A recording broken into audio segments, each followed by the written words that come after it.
E. Assalamualaikum warahmatullahi wabarakatuh. Nama saya Jawar Firdaus, kelas 94, dan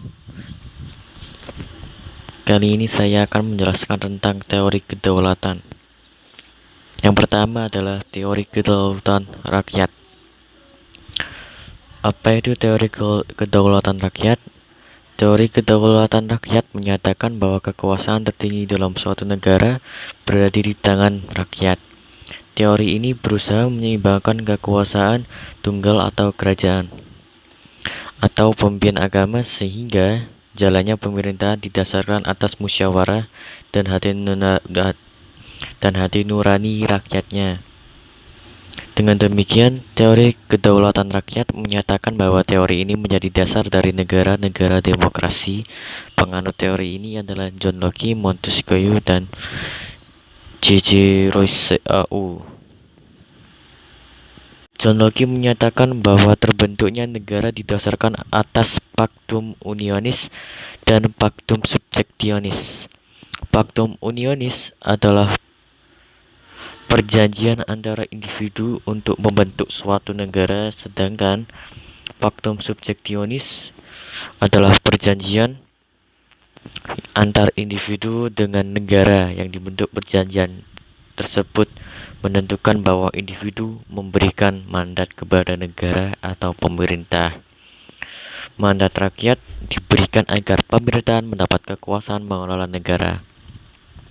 Hal tersebut dapat dilihat implementasinya dalam pemilu yang identik dengan negara demokrasi, seperti Indonesia, Italia, dan Amerika Serikat, dan lain sebagainya.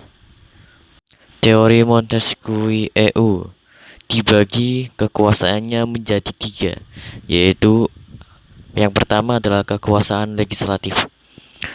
Kekuasaan legislatif adalah untuk membentuk kekuasaan legislatif fungsinya adalah untuk membuat dan menetapkan undang-undang. Contohnya adalah seperti DPR dan MPR yang ada di Indonesia. Terus yang kedua adalah kekuasaan eksekutif. Kekuasaan untuk melaksanakan undang-undang.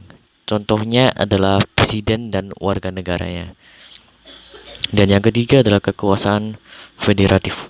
Kekuasaan untuk menetapkan perang dan damai, membuat perjanjian dengan negara lain, dan membuat perjanjian dengan badan luar negeri. Hak ini diberikan kepada presiden. Kekuasaan federatif mungkin diganti dengan kekuasaan yudikatif yang bertugas mengawasi jalannya pemerintahan dan bertindak hakim seperti KY, MA, dan MK.